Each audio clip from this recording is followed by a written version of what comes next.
It's the Imperfect Gardener here this evening. I want to show you how I'm taking care of my tomatoes that are growing indoors. It is May 11th. I've still got a couple of weeks here before I can put these outside in Michigan and truly be safe, because we can have frost up through Memorial Day here through the end of the month. One of the things I do is check through and see how plants are looking all the time with my tomatoes. I don't want anything to, they're very closely packed together on the shelf. If I turn the light on this shelf back here, you can see these are some other vegetables. Very close together in here because I'm trying to get light on everything. Some of these are tomatoes up here, some peppers, some, whoa, fantastic looking eggplant in here. I gotta turn this off so you can see what I'm doing. They're packed closely together. And so I don't want any leaves that are looking like they're going bad to be in there touching other leaves. If they're starting to rot or anything, that's going to spread to another plant possibly. So I just look, like there's one little tiny spot on this one. I don't even know if you can see it clearly. But there's a little spot down here where this just doesn't look right. Okay, it's broken a little bit, the leaf is, and it's a little dark. You know, I don't like it. It bothers me. That could start rotting right there. Now the good news is this is way down low on the stem. When I transplant this outside, I'm not even going to probably leave this leaf off on here, this little section. I'll be taking off this and this bottommost ones and digging this deeper into the ground, planting it up about this deep to get even a better root system on it. I've already transplanted it once into this pot, so it's growing roots all the way down through here. But I'll even do it a little deeper. So if this isn't looking good to me, I'm taking it off. And I just pinch. I have nice fingernails, so I pinch it with my nail, make sure I get it off clean.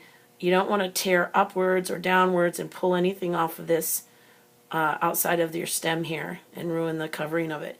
So I do pinch it off. It's not going to hurt anything, but it could hurt something if this is rotting and touching up against another plant. Could damage another plant. I don't want that. So I get rid of those. Throw it away. The other thing is checking when they start falling over. Look at this puppy.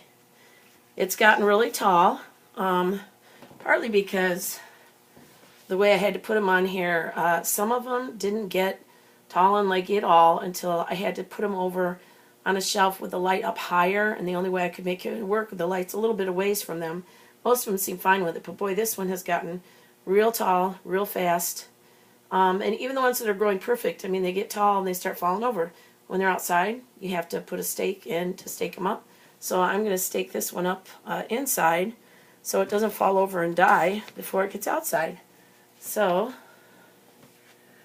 I actually went to the dollar store, craft wood sticks. This was $1 a piece, and it had 10 little dowel rods in it for $1. You can also use, you know, these ones I had a whole bunch in for $1. They're a little shorter. I want to use the taller one on this one, so I'm going to use this one. You can go and buy dowel at the hardware store and just cut it into pieces. So I'm just going to look where my plan is. I'm going to put this over just a little bit next to it, maybe I don't know, a centimeter away from the stem. Put that in there. And one thing you do, kind of wrap the tomato around it a little. Now that would even hold itself up a little bit, just like that. But I am going to take some of these handy-dandy things that you used for your garbage bags, twist ties, and I'm going to use this. I do like the green tape that you can use on plants. I'd use that more when I'm outside tying my tomato plants up. But I haven't found where I put it in the garage yet right now, because that stuff is good. It stretches so that your tomato doesn't ever get like choked off or anything. Since this isn't stretchy, what I'm going to do is I'm going to wrap this around here. I'm going to go pretty high up on this, but I'm not going to make it tight. So this is loose, okay, and I'm going to leave space in between there and twist my tie around a little bit. And all it's doing is giving a little support, but it's still quite loose on here. so that this stem can continue to grow around larger and not get squashed with it, but it's also giving it just a little bit of stability. So make sure when you tie these up that you don't tie it too tightly. If you do it tight on there, then you could be choking off your stem that wants to get thicker around. So now this is going to stand up nicely, and it's going to get a lot more sun, or light from the light indoors actually. This is called a Margrove. It's a new one I'm trying right now, nobody's ever heard of, but it's supposed to be an early producer, and I like that. So I'm going to try it out and see what it does. Now that I've got it staked up, it looks like, you know, this one is going down instead of up. It's facing the wrong way. Don't worry about that, because these leaves, these are facing the right way. This is hanging funny. That's because of the way it was when it was falling over. Now that I've got it held up, tomorrow morning when it gets under the lights again, because I'm going to turn the lights off in a few minutes here. When it's under the lights again, these leaves will naturally just turn. It'll turn itself around and start facing up again. So don't try to force them to turn towards the light.